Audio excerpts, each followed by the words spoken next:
Hello viewers, আপনারা কে কেমন আছেন? আশা করি সবাই ভালো আছেন আর আমিও ভালো আছি। অ্যাকচুয়ালি আজকে আপনাদের সাথে যেটা আমি শেয়ার করতে যাচ্ছি ল্যাম্ব বার্গার। আমার বাইরে ঘুরতে চলে গিয়েছিলাম। এখন বাইরে থেকে ঘুরে এসেই বাচ্চাদের দাবি এখন ল্যাম্ব বার্গার খাবে। তো কথা অনুযায়ী প্রিপারেশান শুরু করে দিলাম। সো আমি রেডি করে নিয়েছি এখানে ল্যাম্ব স্টিক বার্গারগুলি। আর এখানে আমি ব্রেডগুলি টোস্ট করে দিচ্ছি। সো এই পদ্ধতিতে আমি খুব কুইক করতে পারি ল্যাম্ব বার্গারটা। তাই চুলের উপরে গ্রিলটা বসাই দিলাম।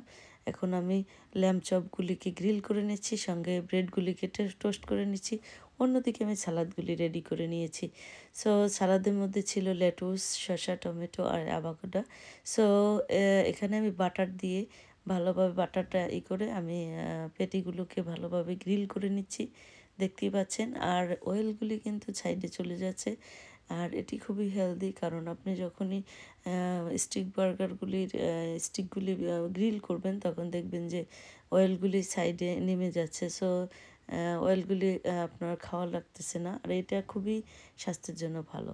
আর বাসায় বানানো বার্গার দেখতেই পাচ্ছেন, আমি সব অ্যারেঞ্জমেন্ট করে নিয়েছি। সব ধরনের সসেস, বার্গার বা সসেস এবং মিওনিজ, অ্যান্ড এখানে রয়েছে শসা, টমেটো। সো আমি এক এক করে বার্গারগুলি এখন বানাবো।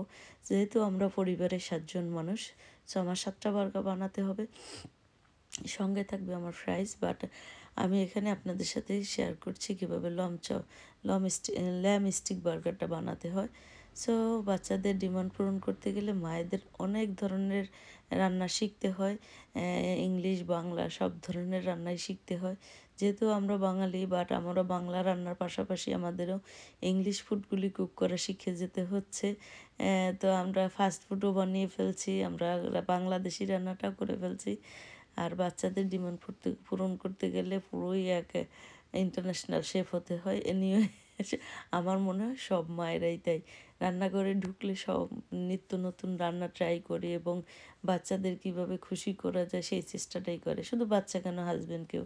সো যারা আমার মতো কুকিং লাভার, মানে রান্না করতে ভালোবাসেন, আসলে আমার খুবই ভালো লাগে রান্না বাড়া করতে, কিন্তু সময় পাই না, খুবই ব্যস্ত থাকি বিভিন্ন জব নিয়ে, বিভিন্ন কিছু বিজনেস নিয়ে।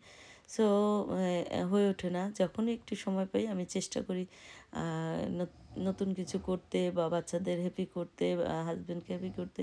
সো চলে আসি রান্নাঘরে। আর রান্না কিন্তু একটা থেরাপির মতো, এটা মেন্টালি অনেক ভালো রাখে। আপনি যখন কোনো কিছু ক্রিয়েট করতে যাবেন বা কোনো কিছু তৈরি করবেন, তখন আপনার মাথা সেদিকে ব্যস্ত থাকবে, অন্য চিন্তা আসবে না। সো রান্নাটা আসলে যখন দেখবেন আপনি খুব বোরড হচ্ছেন, খুব শরীর খারাপ লাগছে বা আপনার কিছু ভালো লাগছে না, তখন আপনি রান্নাঘরে চলে যাবেন। এটা আমার আইডিয়া, আমি করি আমার যখন বোরড লাগে। সো আমি চেষ্টা করি নতুন কিছু কুক করতে। তো যথারীতি আর বাসার ফুডগুলি আপনি ফাস্ট ফুডটাই নিজেরা তৈরি করে নিলে কি হয়, খুব হেলদি হয় এবং আপনি নিট অ্যান্ড ক্লিন ভাবে করতে পারছেন। বাচ্চাদের বাইরের খাবার দেওয়ার চাইতে যদি ঘরে সেই প্রোডাক্টগুলি কিনে ঘরে বসে আপনি তৈরি করেন, তাহলে আপনার মানে অনেক ভালো স্বাস্থ্যের জন্য। আর সেটা হেলদিও। তো বাচ্চাদেরও ক্ষতি হয় না, অয়েলটা একটু মানে বেশি খাওয়ানো হয় না। সো আপনারা কারা আমার মতো করেন জানি না, তবে কমেন্টসে জানাবেন আমার এই ল্যাম স্টিক বার্গারটা কেমন হয়েছে। সো আমি এক এক করে তৈরি করে নিচ্ছি। এখানে 3টা রেডি হয়ে গেছে। সো এভাবেই আমি এক এক করে মানে সবগুলি বার্গার তৈরি করে নেব। আর বাচ্চারা তো খুবই পছন্দ করে বার্গার, বাইরে খেতে যেতে চায়। আসলে বাইরে মাঝে মাঝে যাই না তা না, মাঝে মাঝে কেএফসি বার্গার, ম্যাকডোনাল্ডস বার্গারটা খেয়েই নেয়। কিন্তু প্রবলেম যেটা হয়, খাওয়ার পর ওরা ফিলটা ভালো করে না। তো এই জন্য চেষ্টা করি, যদিও সময় পাওয়া যায় না, যখন আমি সময় পাই বা একটু সময় হাতে থাকে, তো আমি চেষ্টা করি যে ঘরে নিজেদের মতো করে ফাস্টফুড রেডি করতে। যেহেতু বাচ্চাদের ডিমান্ড তো পূরণ করতেই হবে বাইরে বা ঘরে। কারণ আর হলিডে আসলে বিশেষ করে, অন্যান্য দিন আসলে এসব খাবার অত বেশি তৈরি করা হয় না। বাট ইভিনিংয়ে যদি ওরা ভাত খায় না, সেহেতু আমার তো বিকল্প কিছু, কখনো চিকেন বার্গার, কখনো ল্যাম্ব বার্গার, কখনো ম্যাকারনি, কখনো জ্যাক পটেটোস, কখনো বিভিন্ন আইটেমের ফুড কুক করতে হয়।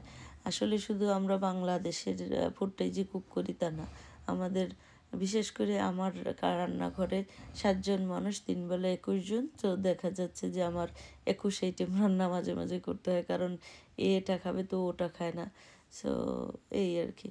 তো আমার মতো পরিশ্রম সব মায়েরাই করে আমি বিলিভ করি, কারণ সব মায়েরাই চায় বাচ্চাকে সুন্দর খাবার পরিবেশন করতে, হাজব্যান্ডকে খাবার। হয়তো কেউ সাধ্য অনুযায়ী পারে না, কেউ হয়তো চেষ্টা করে, সঠিক হয় না, বাট চেষ্টা তো করে, সব মায়েরাই করে, এইটাই আর কি। তো আপনাদের কেমন লেগেছে আমাকে জানাবেন, আর সবাই ভালো থাকবেন। আর ওয়েলকাম মাই চ্যানেল, যারা আজকে নতুন এই চ্যানেল দেখছেন তাদেরকে জানাচ্ছি সীমা কুক অ্যান্ড ব্লগসের পক্ষ থেকে অসংখ্য ধন্যবাদ। আর যদি আপনারা সাবস্ক্রাইব না করে থাকেন, সাবস্ক্রাইব করবেন পরবর্তী ভিডিও পাওয়ার জন্য, কারণ আপনাদের উৎসাহেই আমি ভিডিওগুলি পোস্ট করি। আসলে আমার এটা কোনো প্রফেশন না, আমি এর থেকে কিছুই আর্ন করি না। মূলত আমি ভিডিও করতে পছন্দ করি, খুবই খুবই।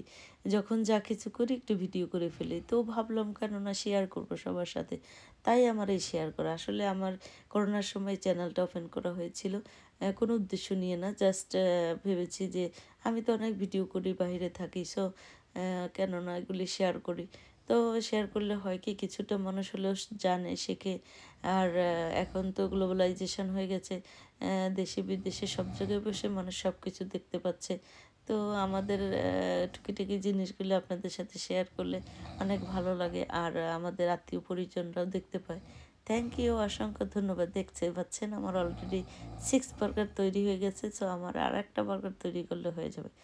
থ্যাংক ইউ, অসংখ্য ধন্যবাদ আপনাদের সবাইকে। সবাই খুব সুন্দর থাকবেন, ভালো থাকবেন, নিজেকে ভালোবাসবেন, নিজেকে ভালো রাখবেন, দেন আপনি পরিবারের সবাইকে ভালো রাখতে পারবেন। Tata, bye bye.